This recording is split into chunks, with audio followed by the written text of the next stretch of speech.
Daisy. And I'm Terri. And this is the Monday Mindset Podcast, where we share things of interest to us and hopefully to you. So let's get started with episode number 72. And this week, it's Terri's turn to share something. What have you got for us today, Terri? Well, Daisy, this week I wanted to share with you an episode of the Model Health Show with Shawn Stevenson, episode 509. Just wait till we get to that episode, Daisy. And it's called The Surprising Science of Anxiety and Making Good Anxiety Work for You, with his guest, Dr. Wendy Suzuki. So in this episode, they talked about anxiety, clearly, and really kind of like the episode when you and I were talking about stress. It's the idea of how to use anxiety more as helpful information rather than being overwhelmed and held back by it. And I thought it was interesting, a couple of facts that he shared at the beginning is that nearly a third of Americans are diagnosed with an anxiety disorder. And I think oftentimes people don't realize how prevalent something is when they're struggling with it. They think they're the only one, or, So when I was a therapist, people would say, I just can't believe I'm having this. What is it? And I would talk about anxiety, and they thought no one had it. I said, oh, lots of people have it. Another interesting fact I found in listening to this is that in information about death rates with COVID, the second leading cause of death related to COVID is anxiety and fear. Really? And so if you think about how much around the world, how much more anxiety and fear people are dealing with now because of COVID, it's really concerning. So they talked a little bit about just kind of defining anxiety, and Dr. Suzuki talked about it. Really, it's worry about an imminent possible event or uncertainty. And many of us have a lot of anxiety related to uncertainty. We can't even identify, a particular event that we're fearing or dreading, but uncertainty is probably the cause for a lot of us in our anxiety. She talked then about the idea that anxiety really, it stems from our stress response system. And you and I talked about this with the Kelly McGonigal episode, but that system in our brain is really, it's evolved to protect us. It's a really important survival strategy. And so they talked about this. Kelly McGonigal talked about it in her book, and you've talked about it in an episode about depression, how our brains that we're using now were developed to function in a very different environment. And now we have kind of chronic input of stressors that, ancestrally we didn't have. A lion jumped out, you responded to that, but then you could go right back to what you were doing because you didn't have kind of chronic things. That seems to be the overriding theme that comes through over and over again with all of these things. It's the problem of it being chronic as opposed to acute. And so, the concept that this isn't brand new, our ancestors had this same stress response system. They just didn't have the chronic input that kept us in that anxious state. So the anxiety, as I said, can be related to real imminent threats, things that are actually going to happen or are coming upon you, as well as perceived threats or concerns. And this is where, again, a lot of us struggle with perceived threats that create a lot of our anxiety. So to frame up their whole discussion, really, they talked about how we can use our anxiety to be a good self-help tool. And we can learn to decrease our stress and therefore kind of decrease our anxiety, but based on certain factors and certain strategies and skills. And one of the things they discussed is just the idea of checking in with yourself when you're feeling anxious. What can it tell us? What message could I be pulling from this? So let's say, for example, I'm driving and I get anxious when I'm driving. The question of, what is this telling me? the most effective answer isn't for me to say, it's telling me I hate driving and I shouldn't ever do this again, because I'm going to have to keep driving if I want to go places. So instead, that I can really dig into, what is the anxiety stemming from? I'm running late and I'm nervous to get there late. Okay, well, that's a really powerful tool. Maybe next time I will leave earlier, or, I can do something differently. But one of the things that Dr. Suzuki highlighted is anxiety can give us important information and remind us about our values and what we need and what is important to us. Because we don't really get anxious if it's not something that is about a need or a value. So it's just helpful information in that way. They then transitioned into talking a little bit more about the resilience. How do we deal with anxiety? How do we help ourselves to be more resilient? And she described how really resilience is built on our knowledge of positive experiences. So for example, I've gotten to the airport late before, everything was fine, I got on my plane, this will be fine. So I can use that past experience to help me be more resilient in the current stressor. But she also talked about the fact that many of us would like to stay just in the positive feelings. We want things to just always be fun and nice and feel good. And she said we really do need the contrast of positive and negative experiences and emotions. And the more we can look at those as feedback rather than, life is about these negative things and positive things, versus life is about learning and growing. And so these positive and negative experiences and feelings help me to continue to learn. So they then talked about what things does she kind of study and know about how do we help with our resilience? How can we help make ourselves more resilient to the negative effects of anxiety? And one of the first things she talked about is Bdnf. And this stands for brain-derived neurotrophic factor. It's a neurochemical, and the power of it is that it helps us make brand new brain cells, particularly in the hippocampus, which is the part of our brain that integrates information and creates our memories. And she also talked about how our creation of our memories is also what makes our personality unique. You and I have different memories, which create how we see the world and how we experience things and how we think. And so this process is really important. She also mentioned that these new brain cells are really important because newly created brain cells are integrated into our memory circuits more easily than our old brain cells that we've had all along. So again, this is part of the whole thing about neuroplasticity, that our brains do grow and change. And 20 years ago, 30 years ago, whenever, we didn't know that. We thought once you had the brain cells, that's all you had. But we do create new ones, and they're actually effective.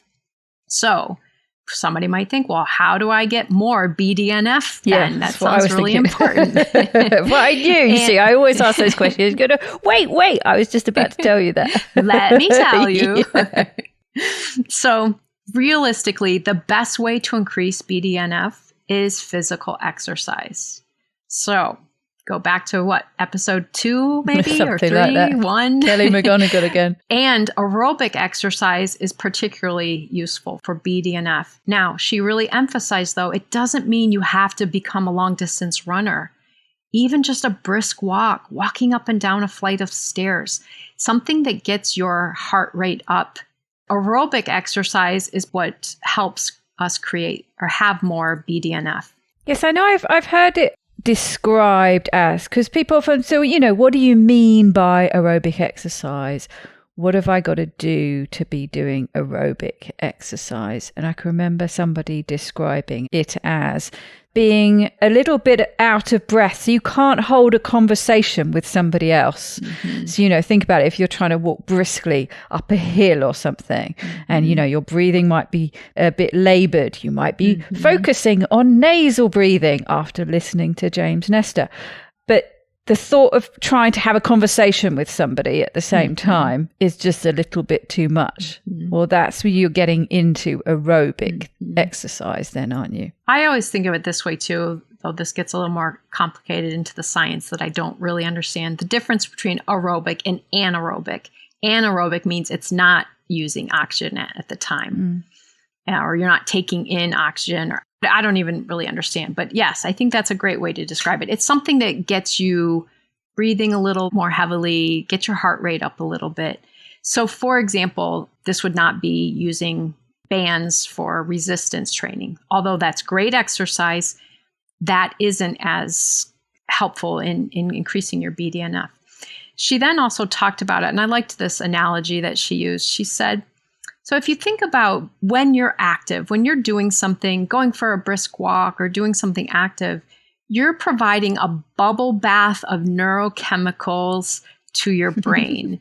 And these are the proteins that your brain needs. So things like Bdnf, dopamine, serotonin, and norepinephrine. And we all, we hear enough about dopamine and serotonin, but these things are more readily available for our brain because we're doing exercise. They also talked about another one that I don't know enough about, but they mentioned another one is called NPY, which is neuropeptide Y.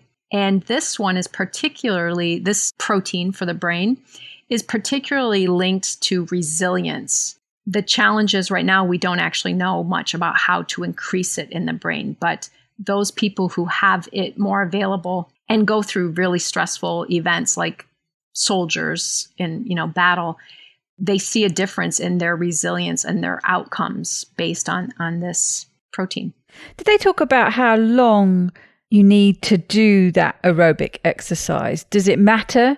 You hear often about, to get the benefits of doing that, you need to do at least 15 minutes a day or half an hour a day, or, it's important that you spend a minimum of X amount of time to get the benefits. Did they talk about that, or did it not really matter? She didn't go into those details at all as far as when do you make enough of it, or does it have diminished returns if you exercise for 3 hours versus 1 hour. So I don't know those details, just the importance of doing physical activity. Right.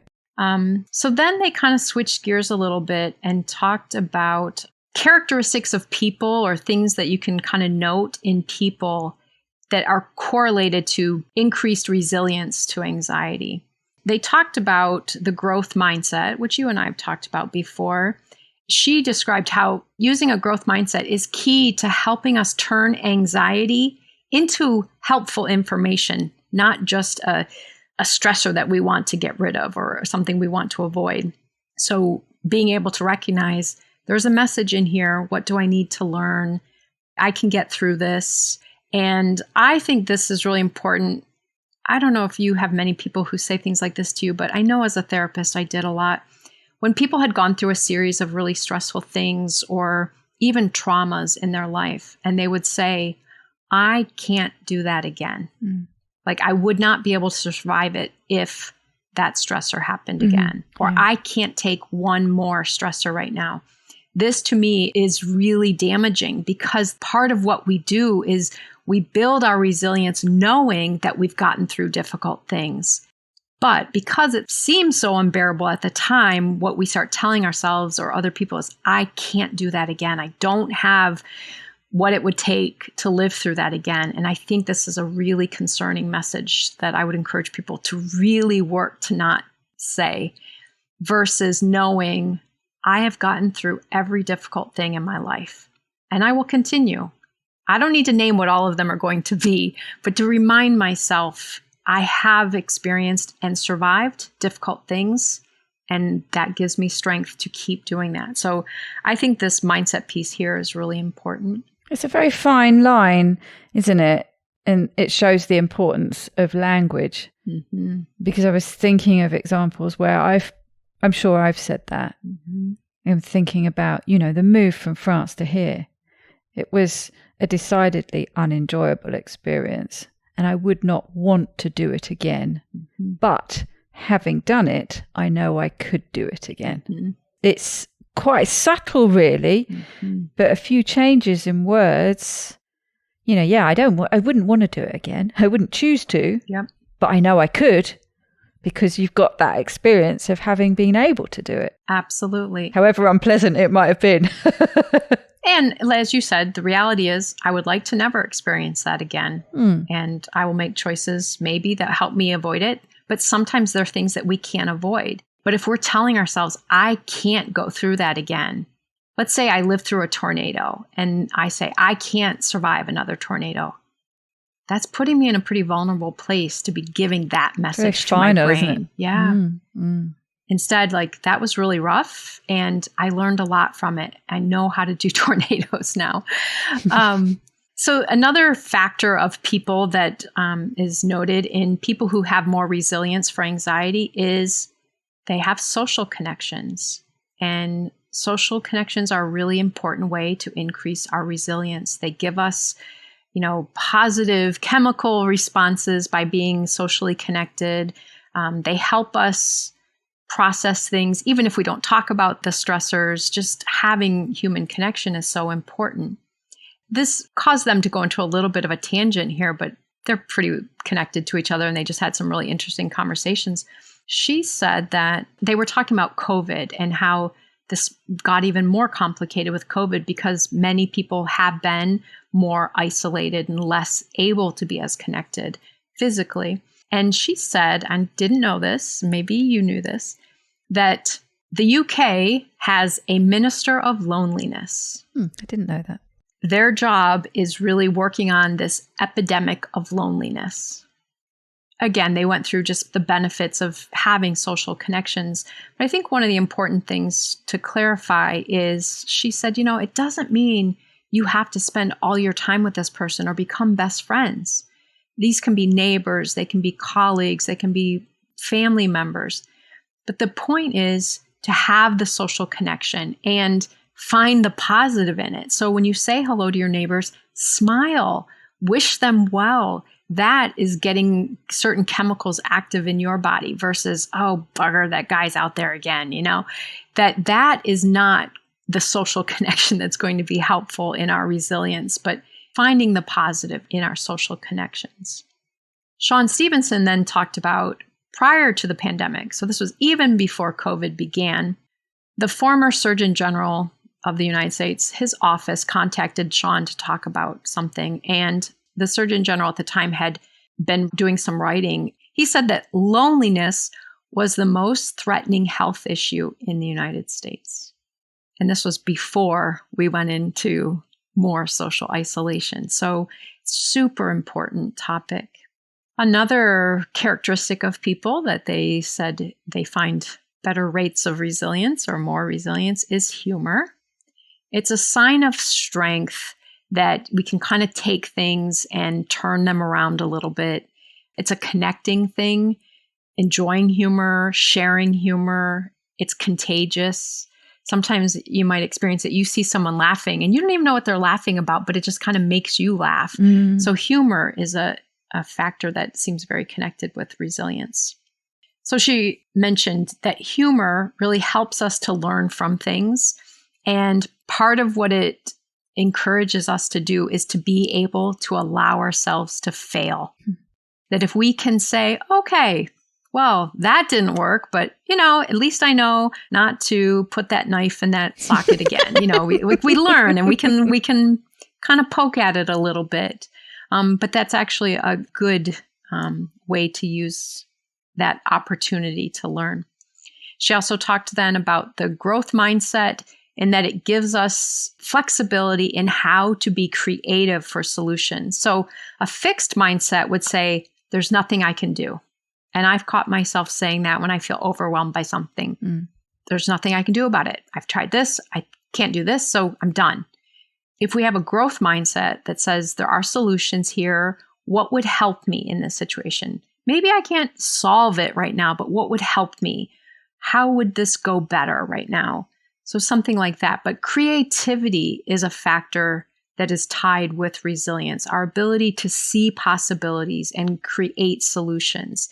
She also talked about the fact that some of our biggest challenges are what spawn our greatest creative endeavors. And you can go back and look at, composers or artists that sometimes their greatest skill and talent that they share now comes from their means of compensating for something that they couldn't do. If they couldn't speak well without stuttering, maybe they became fantastic singers. Mm. And so oftentimes those challenges that would cause a lot of anxiety for us, we can use those to be creative and find new talents. She then talked about one concrete tool. And so far, I'm realizing as I'm sharing this that there weren't a lot of concrete takeaways from this, but for me, just interesting thoughts for me to be thinking about how I do things and how I want to approach things. But she did talk about one tool of how we can manage anxiety differently. So when we're heading into or are in a anxiety-provoking situation, we can do this technique that she called joy conditioning. And she said to think of a favorite memory, one that brings really positive feelings, joy, love, connection, fun, and especially one that is connected with an olfactory sensation. Because our sense of scent and our memory are so closely linked, there's only one synapse between the olfactory bulb and the hippocampus. So we make those memories very quickly and they're long lasting.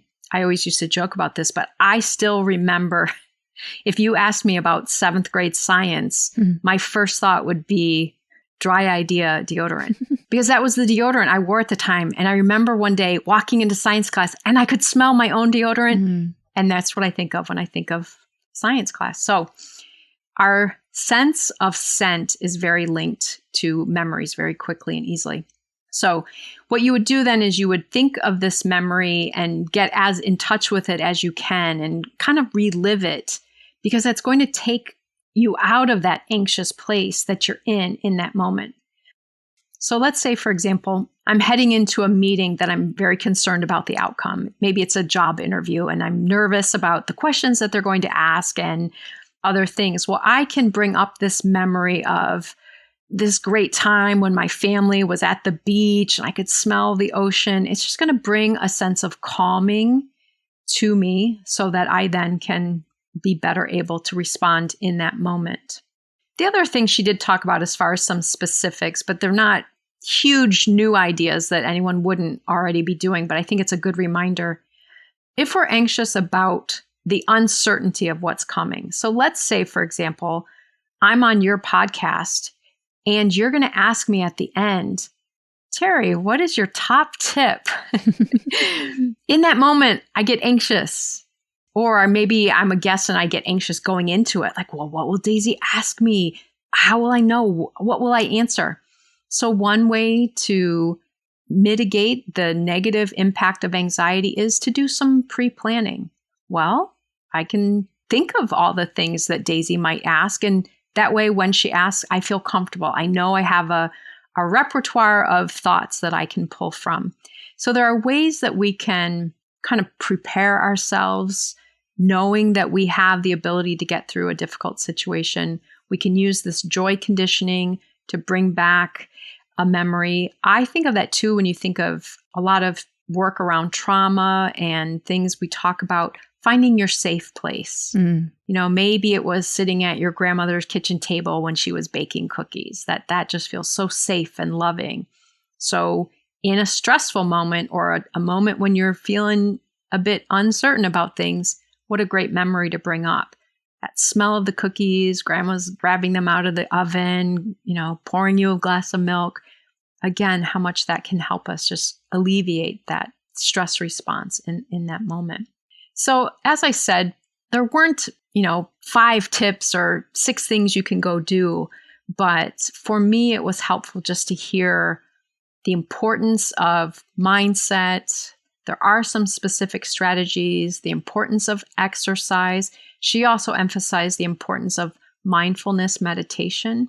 And people, I think, get hung up on doing meditation properly. And her point was, it's just the act of doing it. It's the act of what it causes your brain to do while a thought comes to you and then you're letting that thought go. And another one, even the transition between thoughts is a helpful thing at that time. So really emphasize the importance of that as well.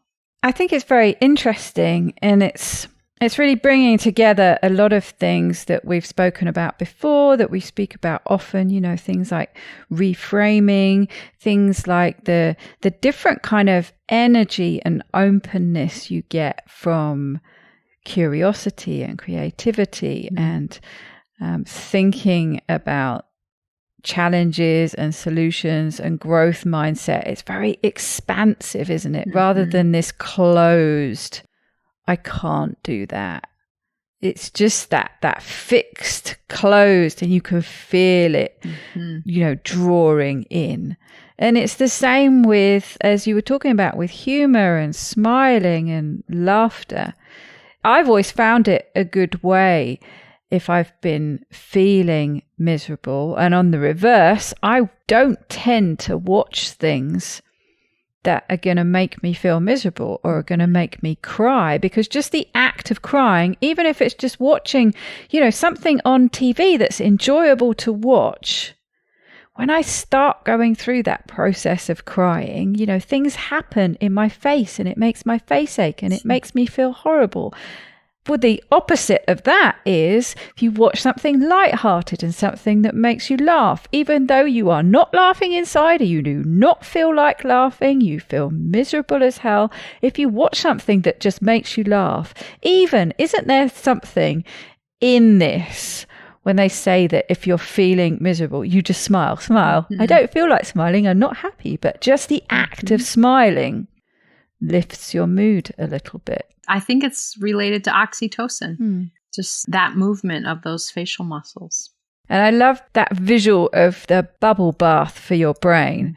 I thought that's great. And I wonder, I guess that's what's going on when you feel good when you do a certain kind of exercise. And it can be difficult. And it's a bit like we were talking over on another podcast with the Keto Woman episode that we recorded recently about embracing discomfort, but having ways of getting through the uncomfortable bit to get to the good bit the other side. And that's where you build on that experience and build on those memories, isn't it? Absolutely. Remembering that bubble bath for your brain feeling that you get when you do that type of exercise that you really don't feel like doing in the moment. But it's bringing all these things back, like you were saying, and particularly if you can add a sense of smell to that as well. And I think anytime you and I talk about something like an episode that we're sharing, I always think that there are things that can be done in the moment and things that can be done for preventative, more proactive. And so I think exercise is a great example. Sometimes it helps in the moment. You can feel it in the moment. But what it also does is it helps with future need for that chemical response. So it helps you create the environment in your brain that will make you more resilient to things in the future. So I think for me, it's important to remember it might not feel good when I'm doing it, but it will help things feel better beyond that. Yeah. And I like what you said about checking in with those feelings and listening to what they've got to tell you. One of these days, I'll find a way of talking about the IFS experience that I had in counseling, because so many times you're saying something and it makes me think of that. I'm actually reading his latest book at the moment, so that might be my way in.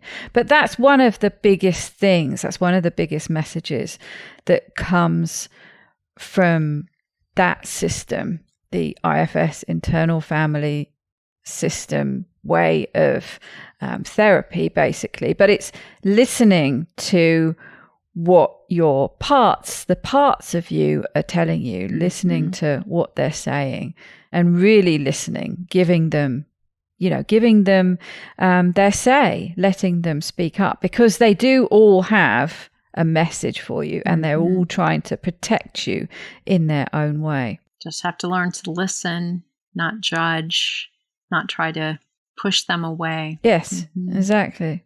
And if you go in with it thinking, there's a message here, there's something for this emotion that I'm not particularly enjoying the experience of, but if you approach it with that expansive curiosity, growth mindset, what is the message in here? Because there is one in there somewhere, and it's my job to try and find it. Absolutely.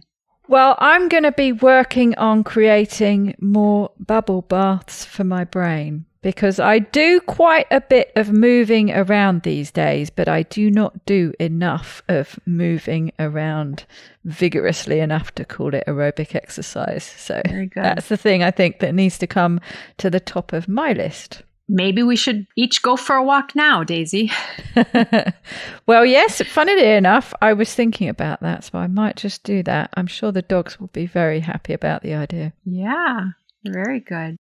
Well, I hope that people are able to just pull some kind of thoughts from this that are helpful to them in not seeing anxiety as something that is kind of the enemy that you have to get rid of or push away from, but instead to really embrace it, that we can learn things from it and we can continue to build our resilience to it by, being more aware of these other pieces. So sooner or later, we're going to work our way down all the list of so-called negative emotions and find a way of reframing them into something useful. That's right. Well, I hope you and everyone at home has a very wonderful week. Take good care, everybody. Bye-bye.